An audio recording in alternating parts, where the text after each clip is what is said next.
vamos entrar, então, nessa questão do Bolsodó, do Bolsodória já foi, do Bolsotátia, né? Por que eu dei esse título, gente? Porque o Bolsonaro, na live tradicional dele, e falando ao lado do ministro Paulo Guedes, entrevista, pronunciamento e tudo, ele falou um monte de coisa sensata que representa música para os ouvidos liberais. Agora, um parênteses antes de eu mostrar alguns trechos, tá? Só para contextualizar. Eu participava de muito grupo de bastidor e num deles tinha lá essa patotinha toda que se mostrou traidora, né? Então tinha lá o AB, né? Alguns chamam de o ator da Globo, né? Capiche?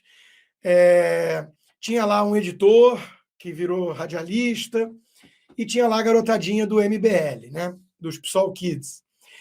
E é impressionante que eles todos que debandaram, né? Porque tinha gente boa também no início, tinha o Fiuza, que depois saiu porque cansou, tinha um deputado muito sério, mas o fato é que qual era a tese deles? O bolsonarismo é integralista, é fascistoide, está usando os liberais e vai queimar os liberais e acabou, né? Então eles falavam, eu não dou um ano para o Paulo Guedes cair. Bom, 2 anos de governo, o que nós temos? O Paulo Guedes firme e forte, ao lado do presidente que diz que ele que manda na economia, o Paulo Guedes, né? Tocando uma agenda reformista liberal, com um programa de privatizações, que eu vou também falar um pouquinho disso e mostrar um trecho. E quem é que está tentando fritar o Paulo Guedes? É o bolsonarismo? É o Eduardo Bolsonaro? É o Carluxo? Não. Quem está tentando fritar o Paulo Guedes é o MBL, é o Kim, é o Renan, que vai derrubar o Paulo Guedes no sonho megalomaníaco dele, né? Que não derruba nenhuma mosca, não derruba ninguém, né?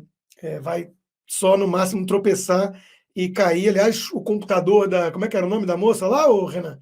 Esqueci, mas me falaram que se perguntar sobre o computador dela, você fica meio nervoso, né? Mas temos que averiguar isso direito.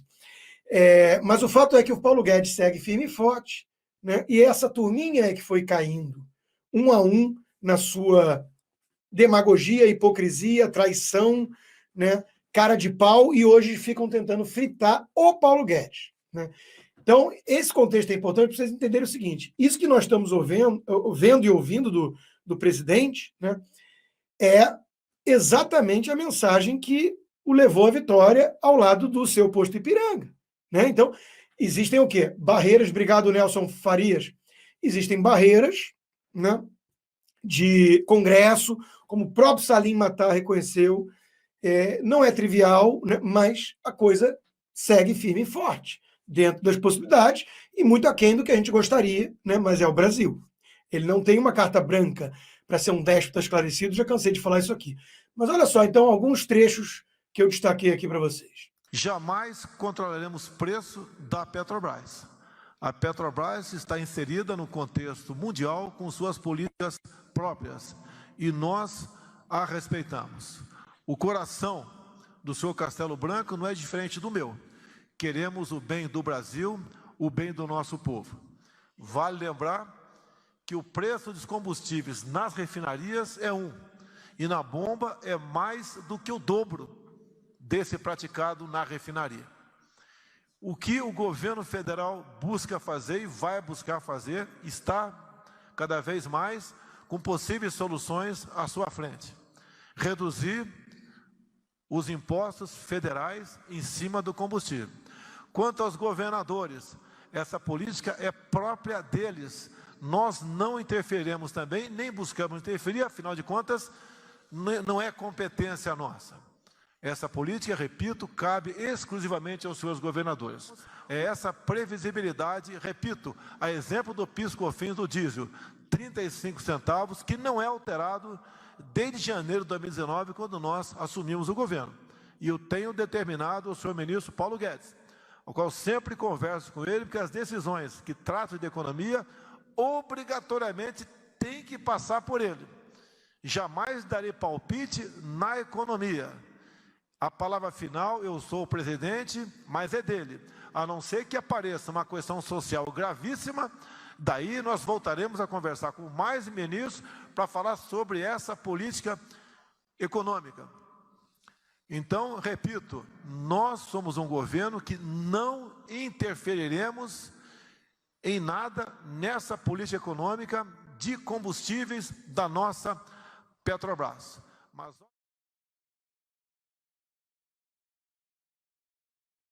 Pois é, né? Então vamos lá, não vamos interferir. A Petrobras é uma empresa e tem que respeitar o preço internacional, porque é uma commodity. Vamos respeitar os estados, a autonomia dos governadores, né? Coisa que é muito estranho para um integralista, déspota, fascistoide, né? E o Roberto Castelo Branco, aqui o presidente se refere ao presidente da Petrobras, obviamente, que é alguém que eu conheço de longuíssima data, desde a minha época do mercado financeiro, e ele era diretor de relações com investidores na Vale do Rio Doce, né? É um quadro técnico excelente para a empresa. O ideal, o que é? O ideal é privatizar a Petrobras. Eu e todos os liberais sabemos disso.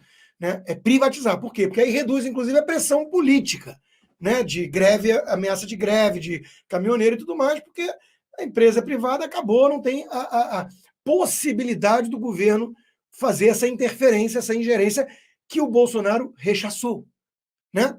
Agora, olha o quadro técnico, né? Aí, quando tem lá o Wilson Ferreira que vai sair da Eletrobras, é um escândalo, lá é prova de que ele não é mais compromissado com a pauta. Primeiro, que consta que ele vai para a BR, né? Segundo, vamos ver o nome que vai ficar no lugar. Parece que é também de carreira e bom. Terceiro, olha o resto, olha o Pedro Guimarães na Caixa Econômica Federal, olha o Montesano no BNDES, que está fazendo um excelente trabalho lá, né? Olha o próprio Rubem Novaes, que estava no Banco do Brasil antes, né? Porque teve também a ameaça de demissão do novo presidente do Banco do Brasil quando anunciou o fechamento de agências. Gente, o presidente desde o início falou, eu sou o cara que mexe com política e ele mexe com economia, Paulo Guedes. Fechar a agência numa época de eleição municipal ou da eleição da Câmara, né, é óbvio que o presidente vai ter um problema. Mas é porque, como o próprio Paulo Guedes já disse, o troço é um ornitorrinco. Você não sabe se é pato, você não sabe se é mamífero. Então, ele é uma empresa de capital mista. Se você tomar uma decisão política, o mercado pune. Se você tomar uma decisão estritamente de mercado e econômica, a política pune. Então, tem que privatizar, é o caminho. Agora, estão vendendo ativos, estão profissionalizando, estão reduzindo os escopos de atuação dessas entidades todas, das estatais todas, né? Então, veja, será que nós estamos falando de manteiga no comando da economia? Será que nós estamos falando de José Dutra ou de Graça Foster no comando da Petrobras? Será? Acho que não, né? Então, percebe como a narrativa de que é o Bolso-Lula é uma narrativa e nada mais? E de gente que se dizia liberal e agora consegue considerar o Paulo Guedes e toda a sua equipe como seus arqui-inimigos. Alguma coisa não está batendo bem, né? Não está fechando nisso. Olha mais um trechinho aqui, ó. Para encerrar a minha parte aqui. Tudo que, porventura, o governo federal queira fazer no tocante à política social, quem vai pagar essa conta é a população. O governo brasileiro nada faz além do que aquilo que pode tirar do povo. E nós queremos cada vez mais tirar menos da população, porque isso nós entendemos que pode nos levar, sim, para um caminho da prosperidade. Igualzinho ao Ciro Gomes, né, com o nacional desenvolvimentismo falando, né? Igualzinho, né? Obrigado, doutora Antoniela Marques. Igualzinho, né? É exatamente a mesma coisa, só que ele usou ali a frase que é uma das frases mais conhecidas dos liberais, né? Do próprio Bastiat. O Estado não pode dar nada que não tenha antes tirado. Roberto Campos repetia muito isso. Né? Roberto Campos, que, aliás, quem que preside o Banco Central mesmo? Sim, o Roberto Campos, que é um excelente quadro técnico também, um liberal, né? Indicado pelo ministro Paulo Guedes. Então, veja como essa comparação de Bolso-Lula é ridícula, para dizer o mínimo, e que talvez Bolso-Thatcher fizesse muito mais sentido, né? Mas aí desconstrói a narrativa de quem só está preocupado com um projeto de poder. não está preocupado com o país, não está preocupado em ajudar para que essas pautas avancem. Porque fica demonizando o presidente o dia inteiro, e é como se cada atraso, cada problema fosse culpa dele. Não do Congresso. É a mesma turma que acarecia, né, Kim, o rostinho do Maia, do Nhonho. Porque ele é um estadista, né? Mas o Paulo Guedes, ele não, ele é um traidor. Liberal é o Rodrigo Maia, né, Kim? Ou o próprio Kim, né? É uma piada. Obrigado, Card Fabric.